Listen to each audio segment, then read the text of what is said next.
So we're live on YouTube now. Good morning, everyone, or good afternoon, or good evening, wherever you are in the world. My name is Matt Granger. We've got a tale of two Matts today. Matthew Page is joining us for this workshop on reporting guidelines to ensure transparency of evidence synthesis, when and how to use them.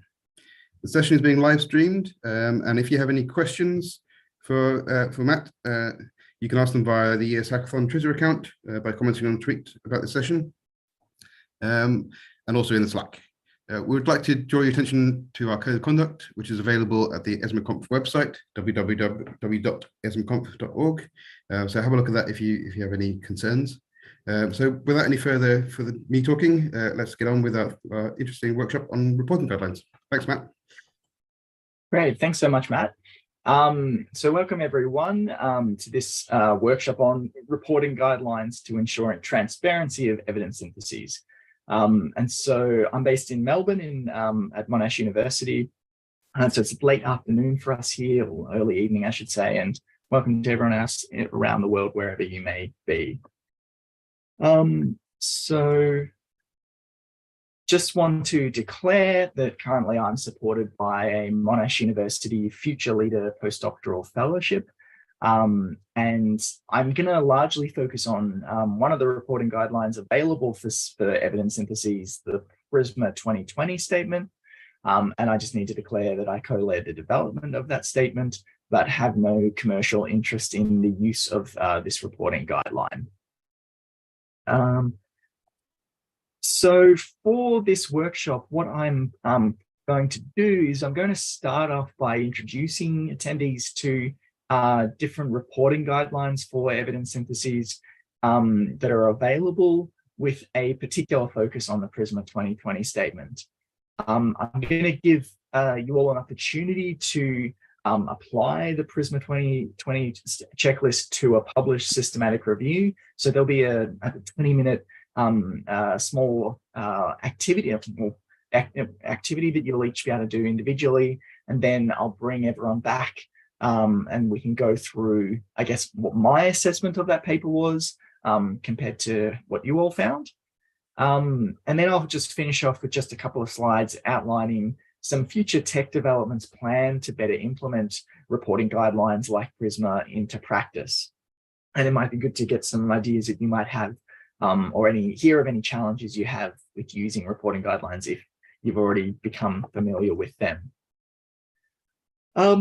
So why the focus on good reporting of systematic reviews? Essentially, systematic reviews need to be well reported because those people who end up using our reviews, be they patients, clinicians, guideline developers, or other researchers, effectively need to know what we did and what we found as clearly as possible, because if we have clear reporting of our review, then this should enable the use of our review in evidence-based decision-making. So people can, I guess, trust the findings of our review or not necessarily trust what we found because they determine that we end up using methods that were not necessarily optimal. Clear reporting also enables others who might be interested in replicating our methods to see if they find the same result. And I think that's something that's one of the main, I guess, causes of the reproducibility crisis in healthcare, sorry, not in healthcare, in all types of research, is the fact that it's hard to just know what people actually did in terms of what databases they searched and what outcomes they were interested in extracting from the papers, and things like that. And the other things about clear reporting is that it enables us to assess the trustworthiness of the review findings and the applicability of the findings. If readers know that our findings only extend to a particular population, then they're more likely to be able to use those findings appropriately to guide their practice and policy. So I'll go to the next slide.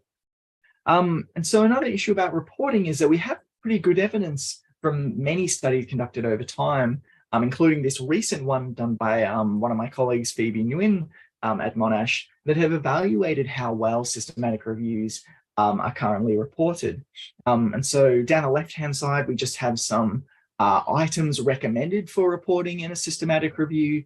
And we've got a comparison of the reporting of systematic reviews in 2020 versus an earlier sample in 2014. And as you can see across the different items, there's quite a bit of variability in terms of what things are reported. So some things tend to be reported quite frequently. So I think because of journals, we often see a lot of authors are prompted to report their conflicts of interest. But things like reporting whether they worked from a protocol or how they prepared the data for meta-analysis is reported much less frequently. And things haven't really improved that much over time. So many of these items that were poorly reported in 2014 haven't really seen a large increase in more recent years. So a way to help prompt better reporting in systematic reviews has been to develop reporting guidelines for authors and other people in the publication process. And so what reporting guidelines are designed to do is to provide guidance to authors on what should appear in a systematic review manuscript. And they're effectively designed to improve the accuracy, completeness, I should say, and transparency of manuscripts. And most reporting guidelines are typically presented in the format of a checklist of recommended items. Several include a template flow diagram to help authors display the flow of records and reports throughout their study selection process, as well as some explanatory text and examples, or I should say exemplars of high quality reporting. Now, what might surprise some people is that there's quite a large number of reporting guidelines available for evidence syntheses. I would say, at least in medicine, PRISMA is probably the most well-known guideline, but other disciplines have made their own guidelines for their area of research. So we have ROSES developed for reviews focusing on environmental research and conservation research. The Cochrane collaboration had their Messier standards, and the American Psychological Association have the Meta-Analysis reporting standards, and MAYA-NET is a reporting guideline for evidence syntheses conducted in economics. And so I published a paper a couple of years ago in Research Synthesis Methods, which has a table, at least back around 2020, 2021, illustrating different reporting guidelines for different disciplines. So it's worth looking at that. But in addition, a good library of reporting guidelines, not only for systematic reviews, but for other types of research, is the Equator Network Library, which includes a database, I think in total of about 500 reporting guidelines for various study designs. And this is where this number of 30 reporting guidelines for evidence synthesis is where I essentially got that information from. And there's many more being developed as we speak.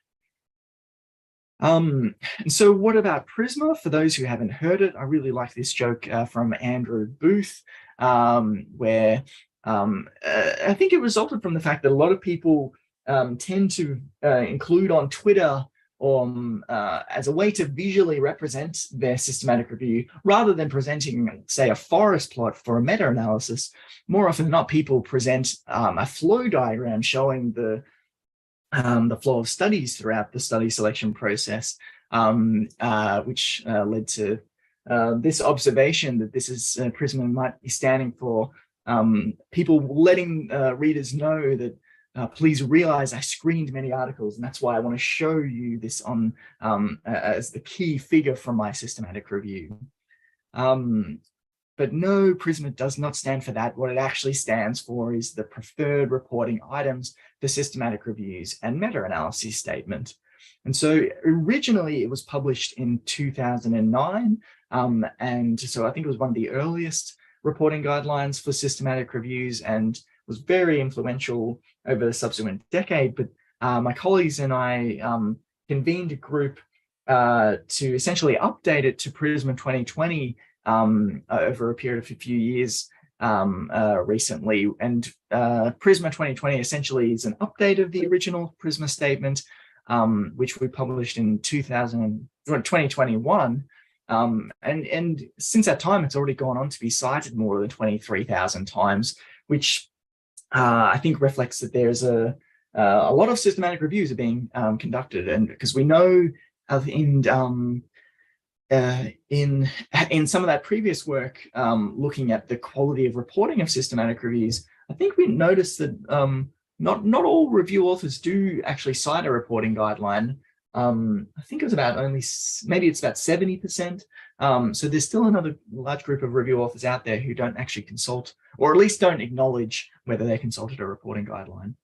And so PRISMA 2020 was essentially designed primarily for the authors who are doing a systematic review of studies that evaluate the effects of health interventions, irrespective of the design of the included studies. So it could be a systematic review of randomized trials or non-randomized studies. But we do know that a lot of the items that appear in PRISMA 2020 are applicable to different to other types of systematic reviews. And we even in the development process for coming up with PRISMA 2020, we did do a mapping exercise where we essentially looked at all the items across existing reporting guidelines and noticed there was quite a lot of similarity. So if there's not a suitable reporting guideline developed specifically for your area, then of course I'm going to be biased and say consider consulting PRISMA 2020. But definitely make use of the ones that are available for your discipline first. And so who should use PRISMA 2020 and for what purpose? Effectively, I think there's several parties who might find it useful to access a reporting guideline like PRISMA 2020. First of all, authors when they're actually drafting their review manuscript, and that it should help prompt them to what should appear in their manuscript as they're going along writing it. In addition, peer reviewers who are submitting a submitted manuscript might find it helpful to fill out a checklist so that they can convey to the authors what's missing in their report. We know a lot of methodologists have very much taken up checklists like PRISMA 2020 to assess the reporting completeness of published reviews, so that we can essentially evaluate I guess the lay of the land when it comes to systematic reviews, and to determine where are the areas that people are struggling to report their methods, and what methods are they effectively reporting very consistently and well. What we would not recommend is people to use PRISMA 2020 when they're interested in assessing how well a systematic review was conducted. And the reason for that is that for the most part, PRISMA 2020 is, at least aspires to be agnostic towards the particular types of methods used.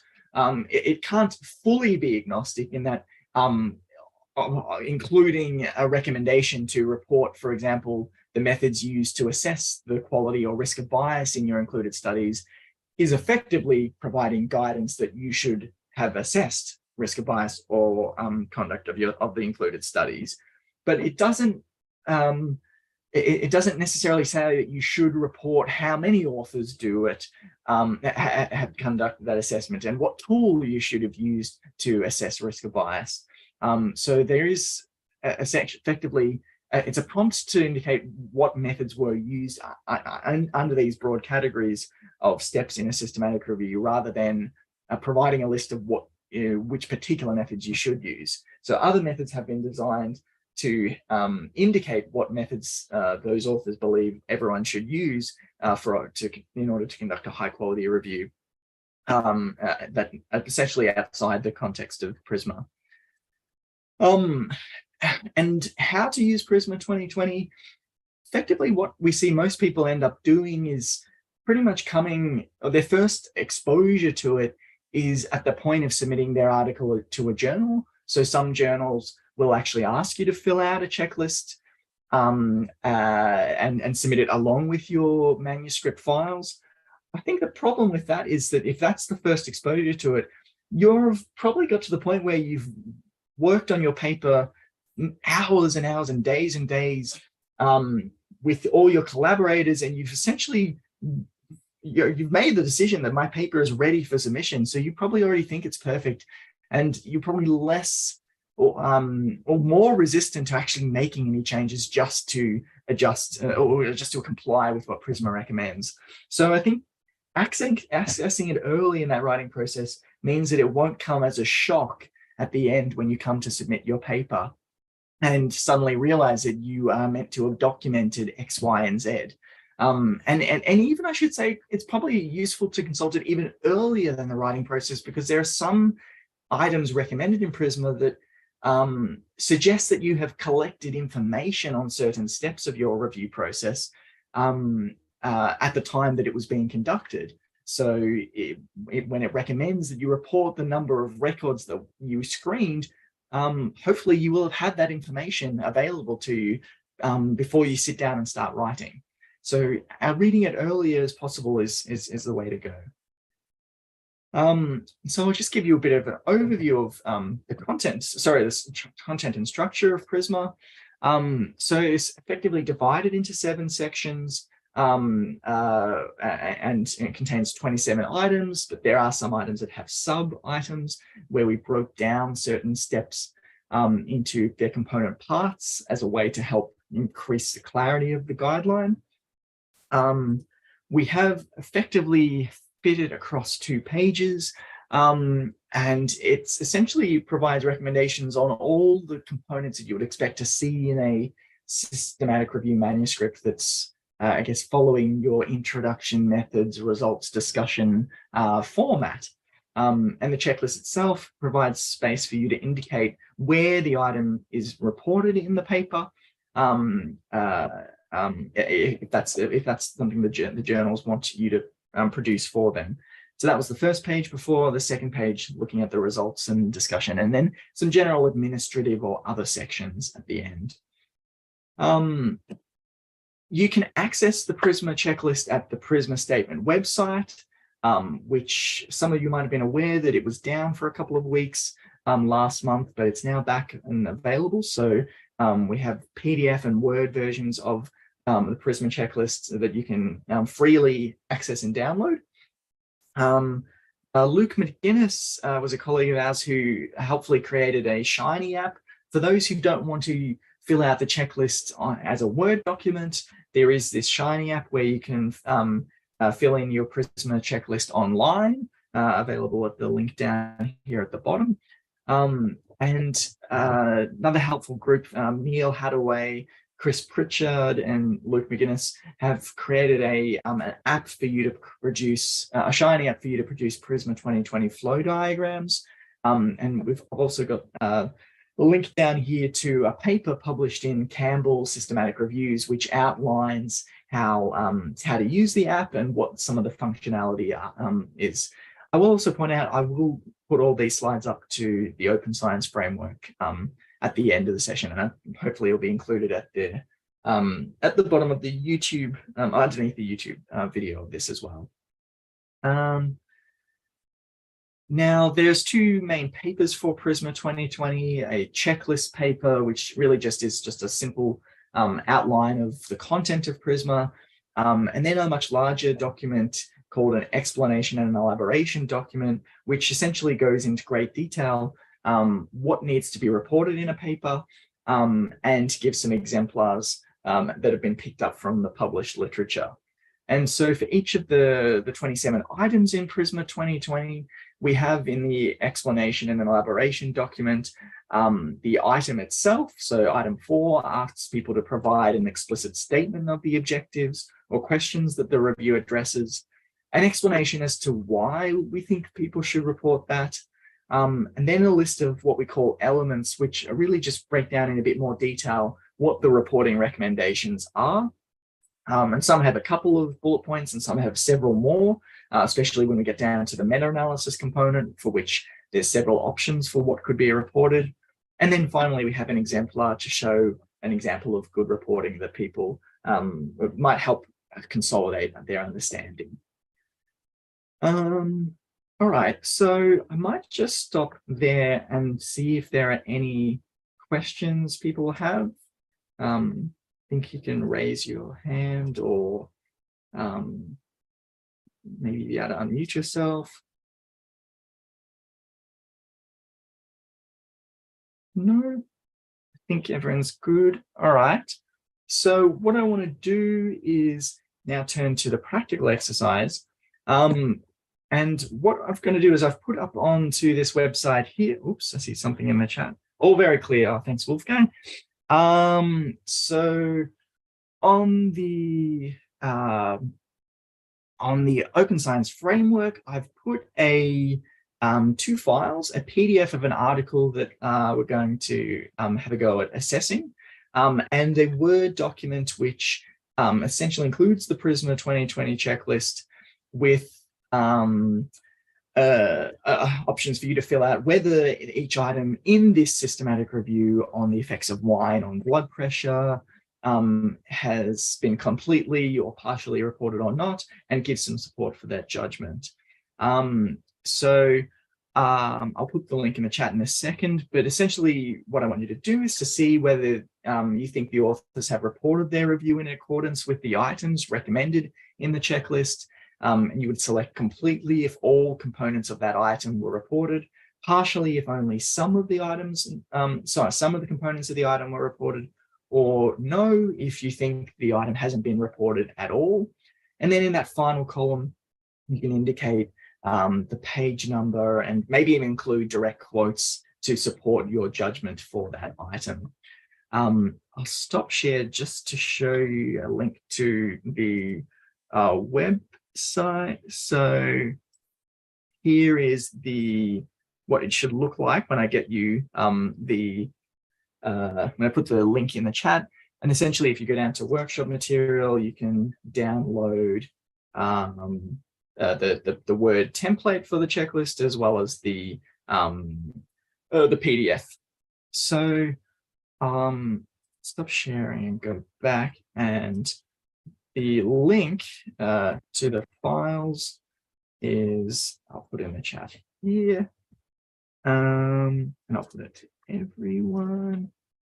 So that's the link to the chat. So what I'm going to do is effectively ask you to do this at your own pace by yourself. I know some people are doing this streaming on YouTube as well. And what we'll do is we'll come back in, let's say, 20 minutes. And what I'll do is we'll go through what we found. Yeah, if you can have a go at that. And if you have any questions, I'll stay on for a little bit, but then I'll just make myself muted for a bit too. But any questions for now? So I'll go through the answers to everyone, and I'll put all the documents online at the end as well.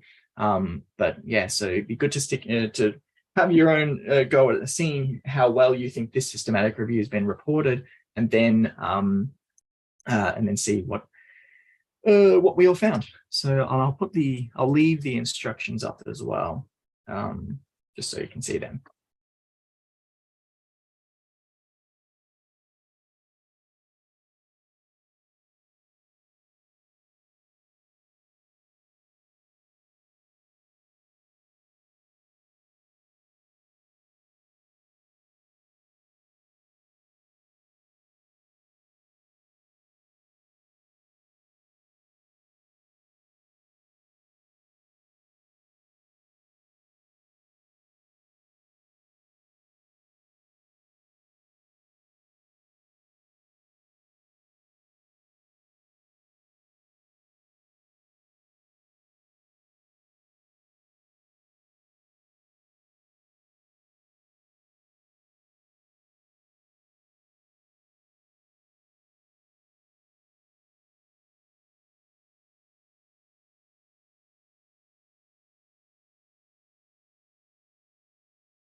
Yeah, I'll just give a couple more minutes, and then no matter where you got up to, don't worry. Then I'll start going through some of the answers.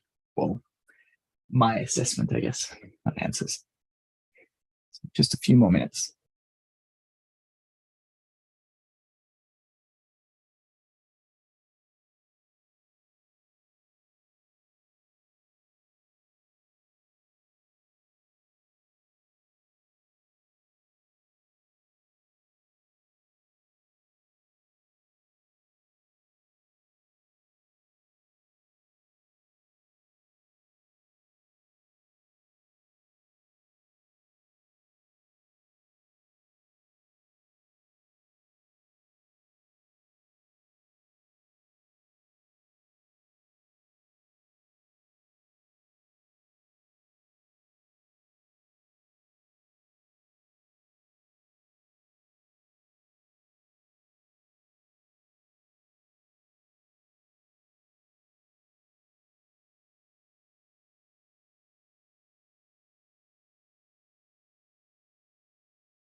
Okay, I'm back now to go through answers. First of all, I just want to check you can hear me. Matt, if you can let me know that I'm actually broadcasting.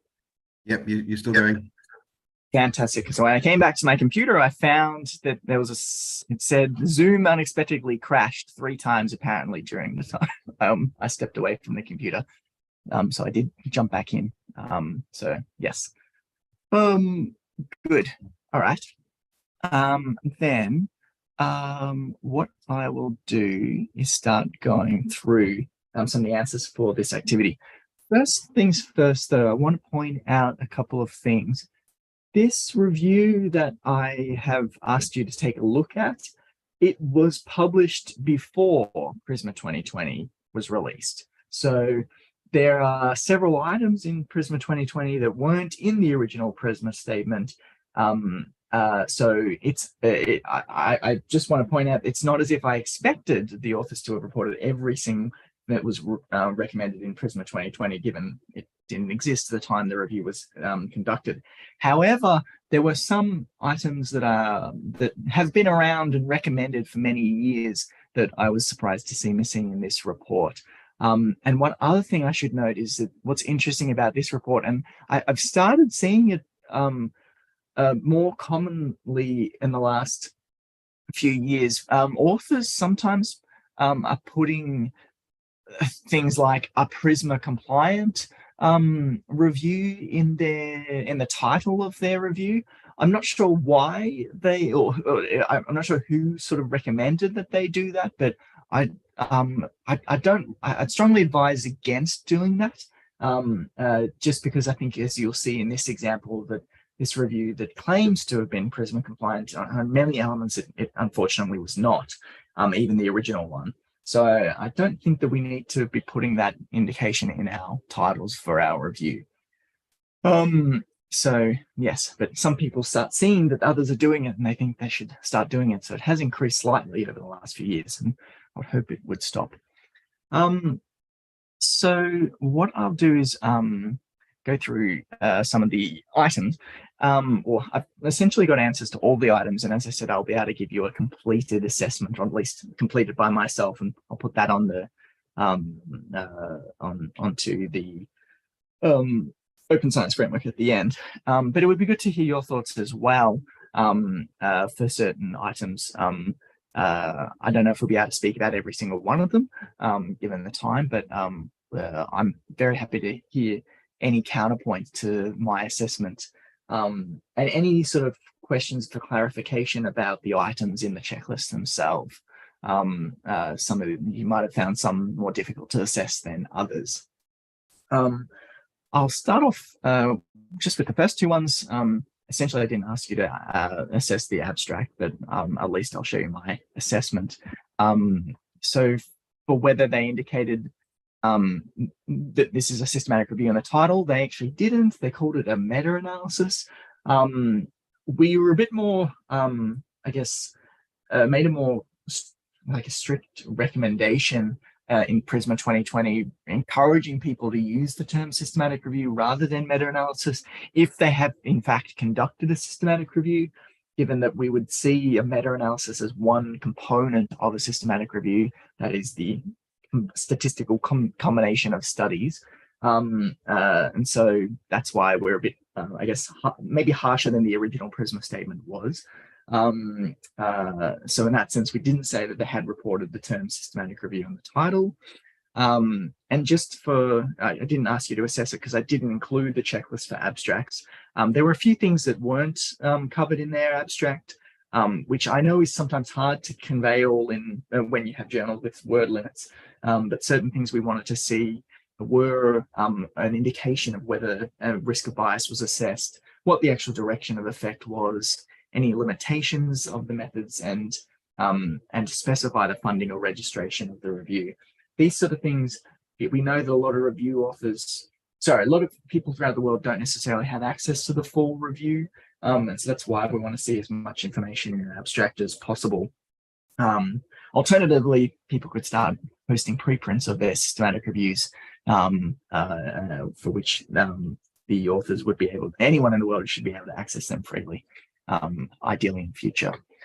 See, something's come in the chat. Yep, just a question. I will be sharing all my slides as well. I'll put the slides and the answers up on the Open Science Framework. So that was those first two items. I'll probably just stop for a few ones to open them to discussion down the track. Whether the rationale and objectives of the review were reported, I thought that they were completely reported. I haven't included all the introduction text, but I think they gave, I mean, when I'm saying reported completely, I'm not necessarily saying that they're the way that I would have reported them, but I would say that I'm comfortable with the information they've provided is enough for certain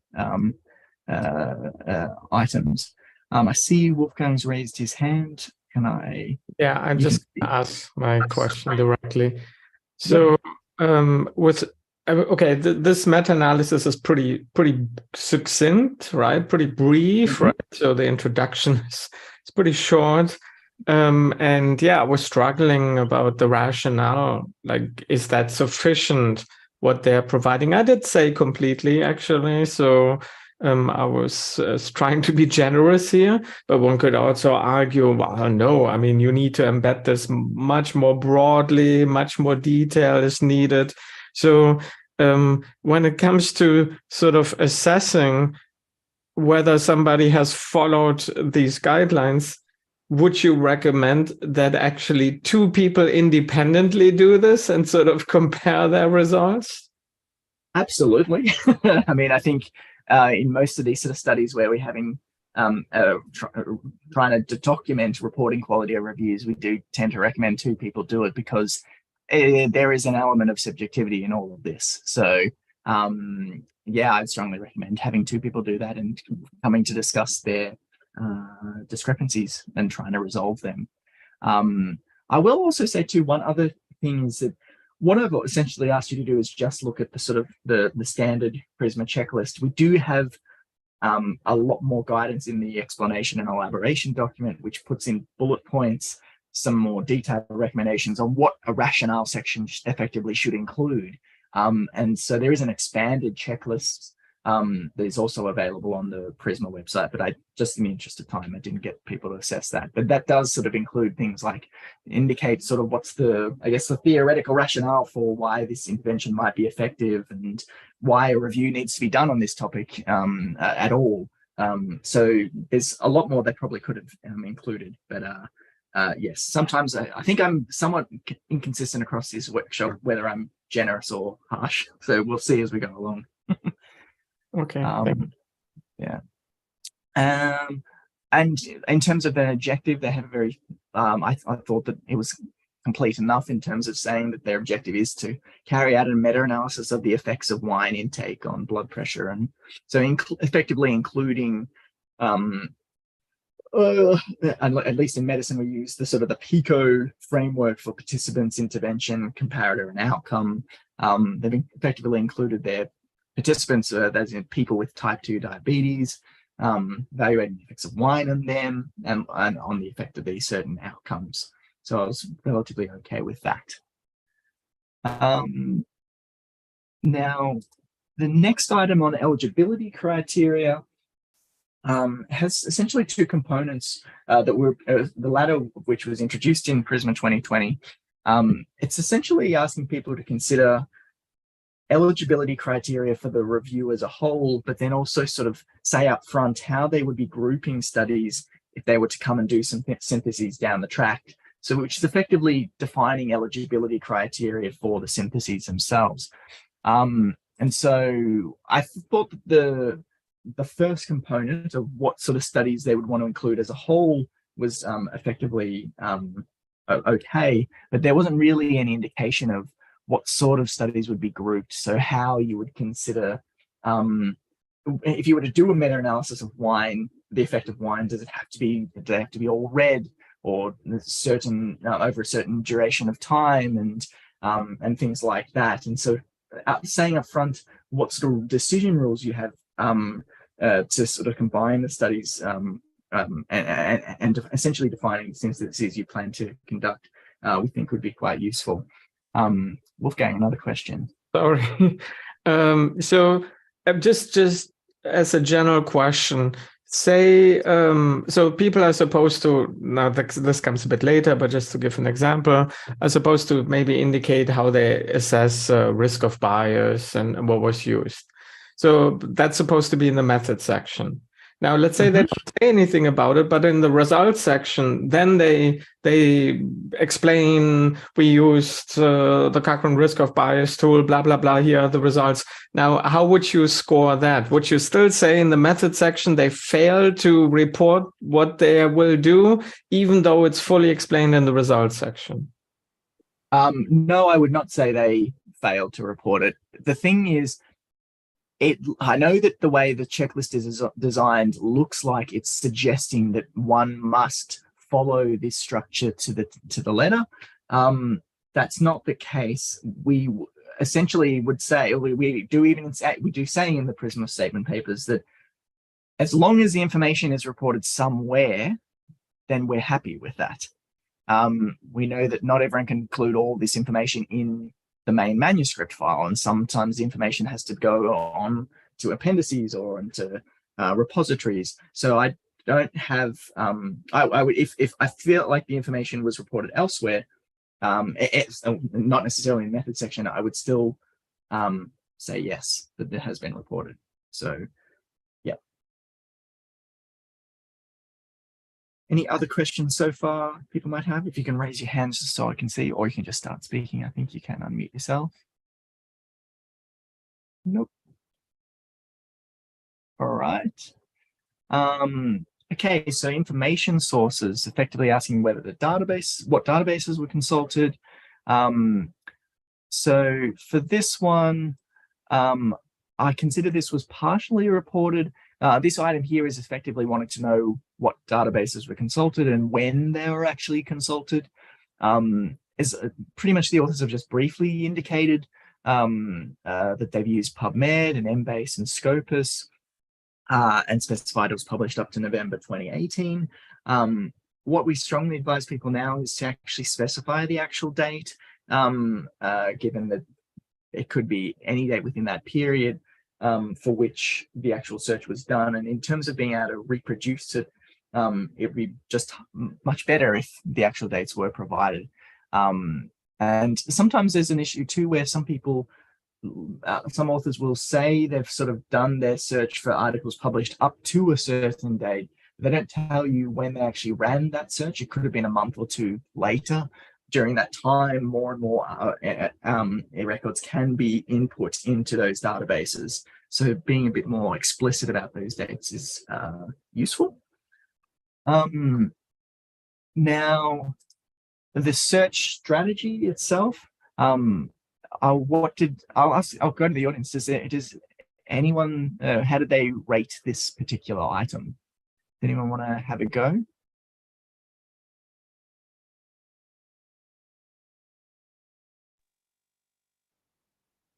I said completely, but I was trying to also be a bit generous here. I mean, you can always say there should be much more detail here, right? I mean, this was a nice example of a PDF that you could read in 20 minutes, right? If it was a lot longer, yeah, we would need more time. So, but with any of these, I felt like, well, yeah, there should be more detail provided. But yeah, I said, okay. I mean, they just specified the databases. They mentioned that they sort of like screened the references. Yeah, filters, limits used. They didn't quite, I don't think, say that explicitly, but okay, I feel like you also sometimes have to read between the lines if they don't specify that they, right? Do you have to explicitly say we didn't use any filters or limits? Or do not every time for these items. No. Right? So to what extent do you have to read between the lines sometimes, which you of course always have to do when you're assessing the articles themselves? You're often reading between the lines. To what extent do you do this when you're sort of checking here whether people complied with these guidelines? So it's tricky generally, right? It is, and it depends. Explicit, right? Write it down explicitly. That's always better, and don't make people guess, right? But yeah, that's the ideal, and I think that there are those of us who would be more expecting that explicit information just so they can indicate whether it was appeared or not. But I do realize that there are challenges with reporting in general. I mean, with this one, my problem was more about the fact that what I'm expecting or encouraging for this is that people give the full line-by-line search strategy as exactly as run.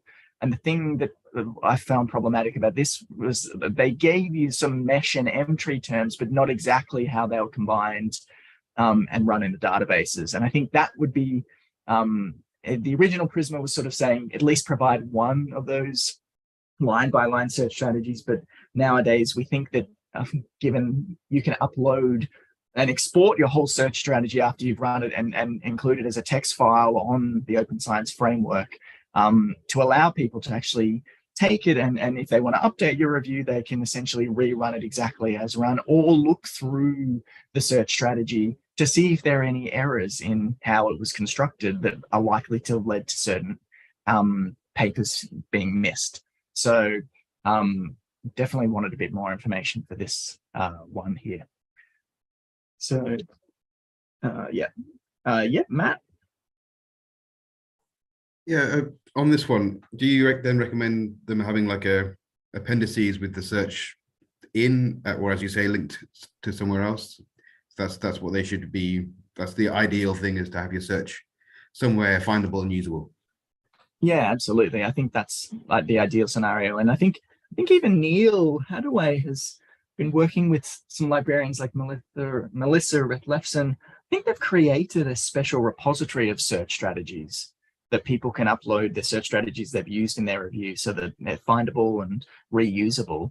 And yeah, I think that's a good way forward, given that it's sort of similar to the encouragement to share data for studies. It's sort of like this is an underlying material that likely played a significant role in the identification of your studies. So yeah, I think that's something we want to see more of. Thank you. All right. Now the next question about selection process, I didn't really see anything about the selection process in this review, as in how many authors screened articles, whether they used this two-stage approach, screening titles and abstracts versus full text. I might be wrong, and if people disagree, they can say this is a text, but I remember when I looked through it, I didn't come across it, I thought. But yeah, I'll have it. If you found something, then you definitely, I'm happy to be proven wrong with that. But I was expecting to see how many people and who's involved in this process, and didn't. On the other hand, there was a lot more information about the data extraction process, which I kind of see them as separate steps. And I mean, I know that you could assume that it applies to all of them, but at least in this instance, where I'm being kind of harsh, or demanding, I guess not demanding, I don't want to say I'm demanding, expecting more explicit information. And sometimes it can just come down to saying things like, across all these multiple steps, including risk of bias, data collection and screening, 2 people were involved, and this was how the information happened. I've got a question. Did you want to ask that question by person instead? You can unmute yourself. Take that as a no, and I'll just read it out. 1 human plus machine learning counts as 2 for you for screening. Yeah, I mean, it's not so much the number, it's the who was involved in the screening. So if they indicated that one human and a machine was used to sort of rule out clearly ineligible articles, then that would be fine. That's providing the information, so I don't need to know the actual number. And I guess 2 entities, I guess you could call them, a human and machine. So yes, as long as it's clear how that was done, then that's good. Yeah, I've been super harsh here, and I probably will get rid of that not clear if data was sought from study authors. Like going back to Wolfgang's question about, do you have to explicitly say we didn't actually do that? Because I think there are certain elements where yeah, if it just never occurred to you because you didn't need to do it, then do you really need to say it? Probably not. I'm sort of just going through, if you were taking a very harsh lens and wanted to know, then yeah, that sort of information was not there in this item. Then the data items, specifically the outcomes they were interested in. For this one, I was sort of like said, well, they've given us sort of some information, such as like what the outcome domains of interest were, such as fasting glucose and insulin and HbA1c. But what we encourage is authors to provide a bit more information, such as what are the sort of eligible time points at which they extracted the data. And sometimes we know that people, in certain fields, I know that people essentially extract every single result available for an outcome, and they might do meta-analysis, use models that account for the dependency between them. But in other fields, we know, at least in medicine, a lot more people tend to do meta-analysis where they're kind of including a study only once in the analysis. So by default, they have to only include one time point or one measurement instrument if, say, depression is measured using 3 different scales. And that the hardest part to know that is when they're doing that, why they're actually selecting those time points and analyses. Is it because of some clinical rationale, or is it because those measures and time points had the most favorable results? So that's a type of thing that we encouraging people to provide a bit more information about maybe any decision rules they use to extract the data for or extract the results from their studies prior to doing their analyses. And then in terms of other variables, again, kind of provide a summary of certain variables for which they selected, information on such as publication, location, age. It was unclear if any assumptions about missing or unclear data items were made. Again, I think that is another one where it could fall into potentially assume that given they didn't say anything, then that therefore they did not make any assumptions about, say, missing age values or missing sex and gender and things like that. But again, keeping that, if we want to follow the guideline to the letter, this is what we just want to see a bit more information on. And in terms of the risk of bias assessment, this one also found a bit reading between the lines. They sort of said that there was disagreements addressed between by obtaining consensus between reviewers. I think it was still a bit unclear to me whether that was done independently or whether they were just sitting side by side and doing it together. So some parts of it were a bit unclear for risk of bias assessment. And things like, as I say, just sort of a blanket sort of, or more encompassing statement, sort of pointing out which methods or processes were used that were similar across all stages of the review could have accounted for that. So I know that we're not sort of saying that everyone has to say, for screening, 2 authors independently did X, Y, and Z, and then for data extraction, 2 authors independently did that. Even you can do that if you want, but it sometimes can be easier just to use more text that sort of covers multiple steps at once in that process. In terms of effect measures used in their analyses, I think this was more straightforward. I thought they said they were using a mean difference for their continuous meta-analyses. And so that's essentially all I'm needing to see for that particular item. Now, then I'll go through some of the synthesis methods. Again, for the grouping of studies, I think it kind of was still a bit of a black box of whether they're just going to be happy to include everything into an analysis or whether they were going to subdivide by certain times, and whether that was done sort of pre-specified or done post hoc after taking a look at the interventions and the outcomes that were measured. So I wanted a bit more information there. In terms of whether they needed to prepare the data for the synthesis in certain ways, or again, let me see what people thought about this one. Any thoughts on the data preparation item?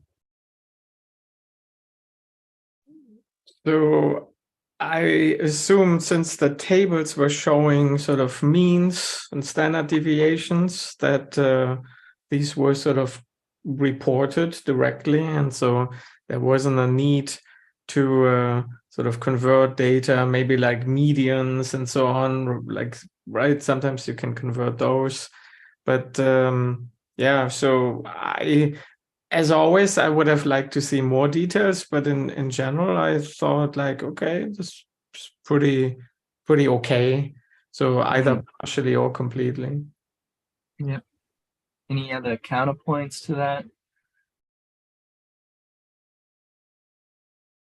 Definitely, like, so I was a bit more like, I'm not sure, because I'm kind of taking the I feel like maybe I've worked too long in this area of reporting methods where I kind of just assume if I don't, I guess it's more thinking about having worked on many reviews myself and knowing how often I come across having to do all these data conversions, at least in my field, and working with so many authors as well. I kind of feel like it's so often happening to me that I kind of assume that it will be a common occurrence that people are having to sort of impute missing standard deviations or converting medians to means. And so in that sense, that's why I wanted to see that information, or even an indication that this is the data that we didn't need to do anything. We just kind of used what we had. So I think in that, having that information provided can be useful if you want to sort of backtrack and see whether the data that has been entered has been imputed in some way, and whether you would have used something alternative. So yeah. I'll just make sure the next time I submit my meta-analysis, I list you as an excluded reviewer. But I'm here to help, Wolfgang. I'm here to help improve the manuscript. So yeah. In terms of tabulation and visualization methods, I've said no in that they haven't really specified how they've sort of structured the information, but I've kind of I might backtrack on that. And yeah, I'll think more about that one, the way that things were prepared. So let me think more about that. But I will go to the next one and want to know if people thought the meta-analysis methods were okay.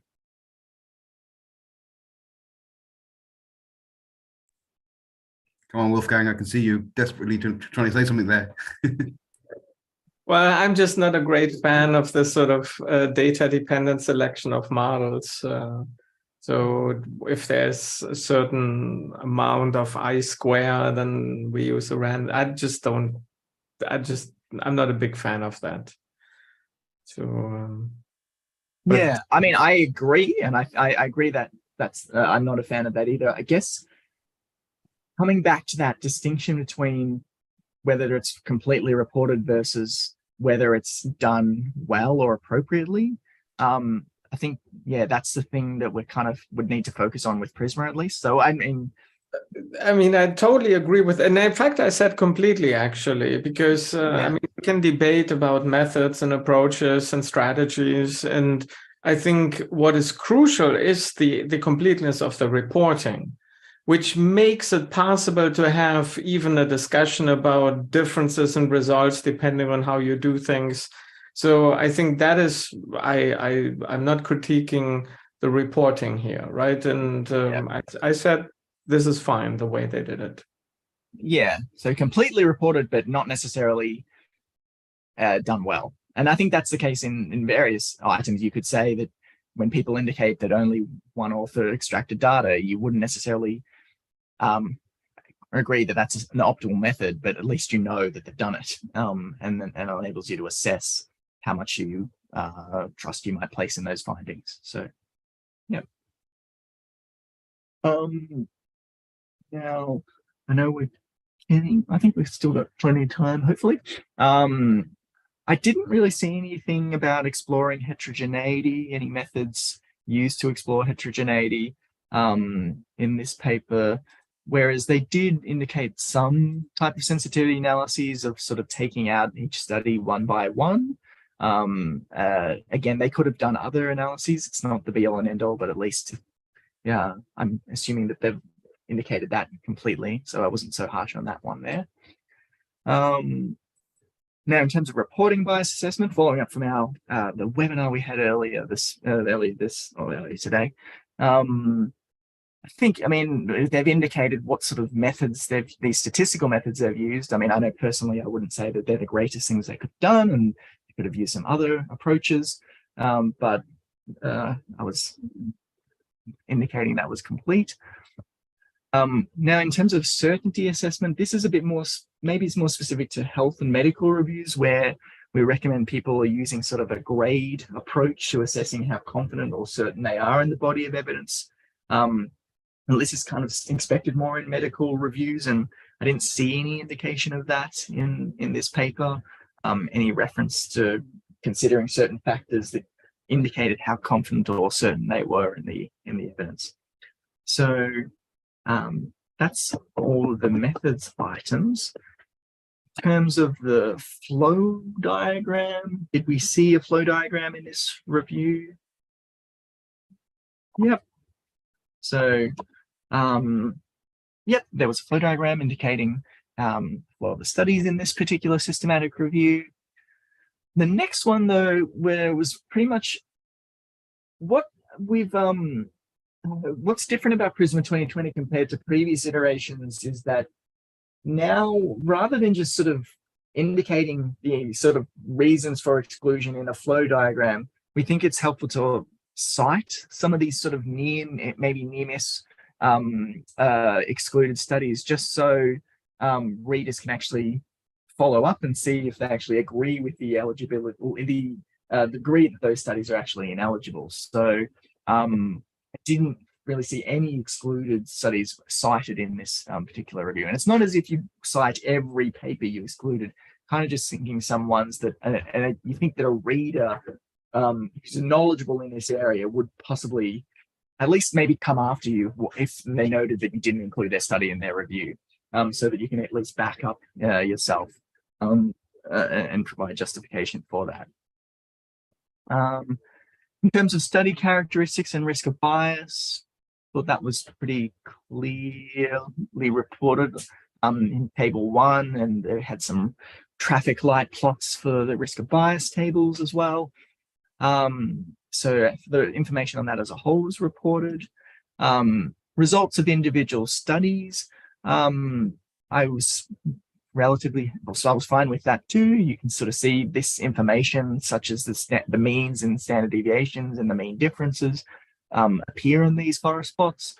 So that's hard to omit that information if you're using software, most of this meta-analysis software. Speaking of that, the Mori study, the chances that the standard deviation was exactly the same in the two groups is pretty, I would say. So maybe that's some kind of pooled standard deviation, right? So there's maybe some missing data and some fudging or some approximations that are being used. So yeah, I didn't look at it carefully, but now that I'm looking at it. No, and then I mean even so Gepner as well has the same SD. So yeah, maybe this is one of those things where maybe when I read this is where I thought maybe that the standard deviation, it's completely impossible that the standard deviations were exactly the same in the two groups. Yeah, right? And so that goes back to that earlier item on data preparation, and where in this case it looks like they've done something. There must be some explanation for that has not been declared. So. Could be because I think they included like crossover studies, if maybe, I don't know. Anyway, right? Yeah. I think that's right. So yeah. Now results of syntheses characteristics. I want to know if people thought of this one, 20A.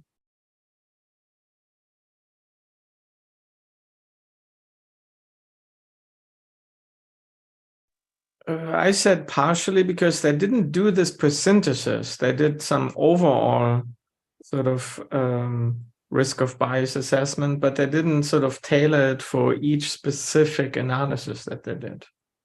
Yep. And that's essentially my conclusion as well. So that's sort of something is another new thing recommended in PRISMA, because a lot of people do a great job of saying, okay, these 40 studies, the average age was X, and there was this many people from this certain countries. But then when they're sort of reporting the results of a meta-analysis of, say, 5 of those studies, it's a bit of unclear how representative the patients in those 5 studies are for the population to which you're trying to extrapolate the results. And so we're not necessarily saying you have to do it in a very cumbersome way of every meta-analysis you present. You have to go essentially create a characteristics table, but at least some indication of how they differ across the meta-analyses could be a way of summarizing that, just so that then people can interpret the result appropriately. So if the result is basically based on one, ended up the included studies for which that had data amenable to meta-analysis all tend to be very young people in Australia, then your conclusions of generalizability would be quite different compared to, say, what all the other studies in the review found. So that's why we want this more per synthesis reporting. Results of the meta-analyses, I think were fine in terms of the sort of standard statistics presented on your forest plot here. So that was okay. Assessments of heterogeneity, given there was no real mention of exploring heterogeneity, they said no for that. Whereas for sensitivity analyses, they have sort of indicated nothing really changed once they took out each study, and this is the results of, they even put a supplementary table showing the results when each one was taken out as well. So it's helpful. indications of reporting bias and certainty of evidence, that you give, I think, the p-values from the Begg and Egger test in their table 2. Again, not necessarily saying it's the greatest way to assess reporting bias, but at least they've reported consistently with what they said they were going to do, whereas there's no information on the certainty of evidence. They're nearly done. In terms of their general interpretation, I thought it was relatively fine. I think it's hard to sort of not do this one, well, I guess, kind of just providing your interpretation of the results. They did provide him a discussion and some indication of some of the limitations of the included studies, but what I didn't think they did very well was provide any reflection of possible limitations of the methods that they used themselves. I didn't really see them say anything about the possible problems of the methods they used, such as whether they thought the search that they did was sufficient enough, whether they'd search for unpublished data, for example, and things like that. And implications, I thought, were relatively fine. There's a lot more information in the document I've put online as well. And then the last few items, which are more administrative information, I didn't really see anything about registration of the review. I didn't see them mention that they worked from a protocol, and as a result, there's no indication of any changes between registration and the final review. The funding source of the review, I didn't really see anything about funding source either. I mean, I think sometimes it can be, I think a lot of reviews are unfunded, and so it can be just default to just assume that it wasn't funded. But I think it's better to just say that up front if there was no funding received, and they have indicated that they didn't have any competing interests to declare. And then finally, whether they actually made sort of reusable data files available and code and other materials. I've said no in this instance, and haven't shared any files on in certain repositories. Can't always share code depending on the software they've used, but I think this is something new we added to PRISMA that we want to see a bit more of. Especially, I think it's more valuable for reviews that are using more complex methods and code for their review. So, got about a few minutes left. So that's essentially just a whirlwind examination of this particular review. I just want to finish off by just, I guess, signposting a couple other developments. So as I said earlier, I think most people kind of just are exposed to guidelines like PRISMA at the journal submission stage, which is, I think, a bit too late for them to actually make those changes. And I think there's also not really, other than kind of getting them to fill out this sort of standard checklist, there's not really tools available for peer reviewers to efficiently, as well as sort of assessing the importance of the question and the rigor of the methods, to indicate whether that's actually been completely reported. That's not necessarily easy to do. And so we've just received funding from the Australian National Health and Medical Research Council to develop some web apps to help better implement these guidelines into practice. So a PRISMA web app to help essentially encourage people to report their review completely at the writing stage, and then a different app for peer reviewers to help generate sort of customized reports that indicate what's missing from a manuscript. And we'll also be doing some randomized trials with authors to see if these apps that we create are actually more beneficial than just what's standard practice.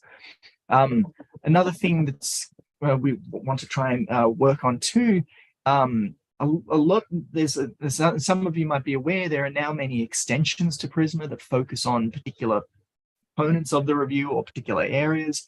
And the slight problem with that is that sometimes people need to consult multiple PRISMA guidelines for a single review. So if you're, say, doing a systematic review with network meta-analysis of individual patient data on the harms of, say, COVID-19 vaccines, then you effectively have to look at PRISMA 2020, PRISMA IPD, NMA, and PRISMA harms. And so we want to try and harmonize the guidelines and create in these online systems more customizable checklists that only pick out the most relevant items that are unique across all of these guidelines. So that's work we'll be embarking very soon and carrying on over the next few years. But just to summarize, the take-home message from this is that we've got in PRISMA 2020 some reporting guidance that reflects advances over the last decade or so in methods to identify, select, appraise, and synthesize studies.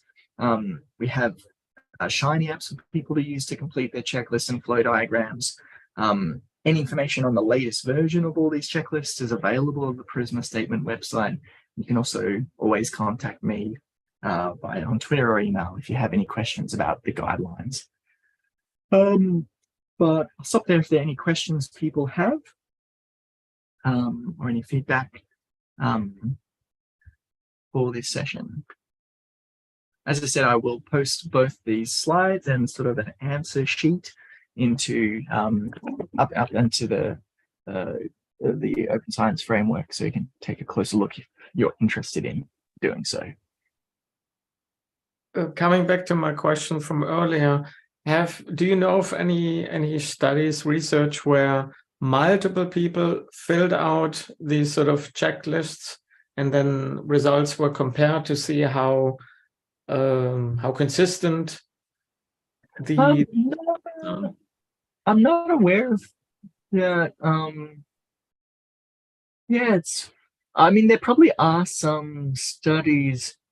At least there's definitely not studies on PRISMA 2020 yet because it's new, but the older ones, there might have been some studies looking at the inter-rater agreement, but it's funny, I can't think of any that come straight to mind. I know there's quite a lot of studies that have evaluated inter-rater agreement for risk of bias tools, and so I can easily pull up them, but I'm not sure if people, when they're evaluating reporting quality, they tend to just kind of expect that there'll be sort of some disagreements and that they just need to resolve them. And they'll just report that rather than sort of giving you like a kappa statistic for the preliminary assessment between the two. But yeah, not aware of that, sorry. I think this would make for an interesting project, right? Just to see which items are easier to rate for people consistent versus others, and yeah, definitely. No, that would help give feedback to us in terms of how we've put the items together and what needs work.